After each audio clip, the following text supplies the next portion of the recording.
সপ্তাহের দ্বিতীয় দিনে সূচকের বড় উত্থান দেখল ঢাকার পুঁজিবাজার। লেনদেন শেষে প্রধান সূচক সহ 3টি সূচকই বেড়েছে। সোমবার ঢাকা স্টক এক্সচেঞ্জের প্রধান সূচক ডিএসইএক্স 50 পয়েন্ট বেড়ে হয়েছে 5195 পয়েন্ট। সরিয়া ভিত্তিক সূচক ডিএসইএস বেড়েছে 15 পয়েন্ট এবং বাছাইকৃত শেয়ার ডিএস 30 বেড়েছে 20 পয়েন্ট।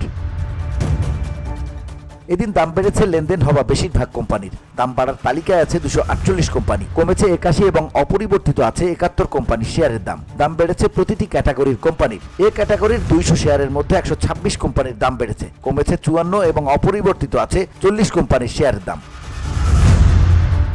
বি ক্যাটাগরিতে 65 কোম্পানির দাম বেড়েছে, কমেছে 11 এবং অপরিবর্তিত আছে 13 কোম্পানির শেয়ারের দাম। জেডে 54 কোম্পানির দাম বেড়েছে, কমেছে 15 এবং অপরিবর্তিত আছে 18 কোম্পানির শেয়ারের দাম। 37 মিউচুয়াল ফান্ডের মধ্যে বেশিরভাগ কোম্পানির শেয়ারের দাম অপরিবর্তিত আছে। 19 কোম্পানির শেয়ারের দামে আসেনি পরিবর্তন, দাম বেড়েছে 12 এবং কমেছে 16 কোম্পানির শেয়ারের দাম। সূচক বাড়ার পাশাপাশি গত দিনের তুলনায় লেনদেন বেড়েছে 58 কোটি টাকা। 8 কার্যদিবস পর সর্বোচ্চ লেনদেন হয়েছে পুঁজিবাজারে। সোমবার পুঁজিবাজারে মোট লেনদেন হয়েছে 426 কোটি 92 লাখ টাকা।